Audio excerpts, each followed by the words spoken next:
ನಮಸ್ಕಾರ, ನೀವು ನೋಡ್ತಾ ಇದ್ದೀರಾ ಸುವರ್ಣ ನ್ಯೂಸ್. ನಾನು ಭಾವನಾ. ಇದೀಗ ಬಂದ ಸುದ್ದಿ.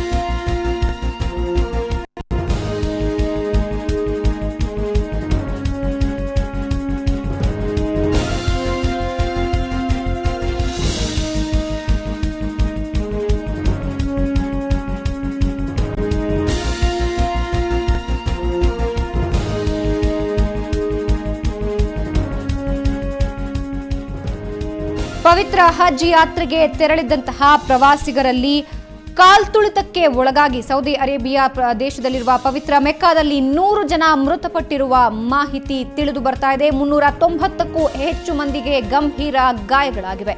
ಹಜ್ ಯಾತ್ರೆ ವೇಳೆ ಕಾಲ್ತುಳಿತಕ್ಕೆ ಒಳಗಾಗಿದ್ದ ಸಂದರ್ಭದಲ್ಲಿ 100 ಮಂದಿ ಅಸುನೀಗಿದ್ದಾರೆ.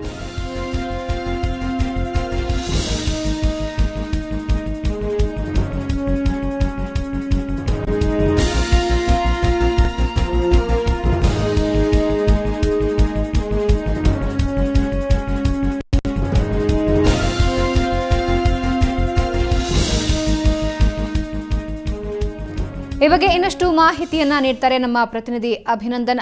ಪವಿತ್ರ ಮೆಕ್ಕಾ ಮಸೀದಿಯನ್ನ ನೋಡೋದಕ್ಕೆ ಹೋದಂತಹ ಸಂದರ್ಭದಲ್ಲಿ 100 ಮಂದಿ ದುರ್ಮರಣ ಹೊಂದಿದ್ದಾರೆ ಅನ್ನೋ ಮಾಹಿತಿ ತಿಳಿದು ಬರ್ತಾ ಇದೆ.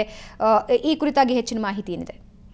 ಪ್ರತಿಮಾ, ಭಾವನಾ, ಏನಂತ ಹೇಳಿದ್ರೆ ಇವತ್ತು ಮತ್ತೆ ನಾಳೆ ಏನೋ ಒಂದು ಬಕ್ರೀದ್ ಹಬ್ಬದ ಆಚರಣೆ ಇದೆ. ಮುಸ್ಲಿಂ ಬಾಂಧವರು ಸಾಮೂಹಿಕವಾಗಿ ಒಂದು ಪ್ರಾರ್ಥನೆಯಲ್ಲಿ ಪಾಲ್ಗೊಳ್ಳುವಂತದ್ದು.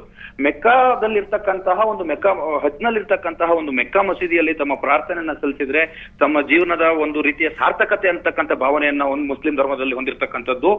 ಏನು ಬಕ್ರೀದ್ ಹಬ್ಬ ಇಂದು ಮತ್ತೆ ನಾಳೆ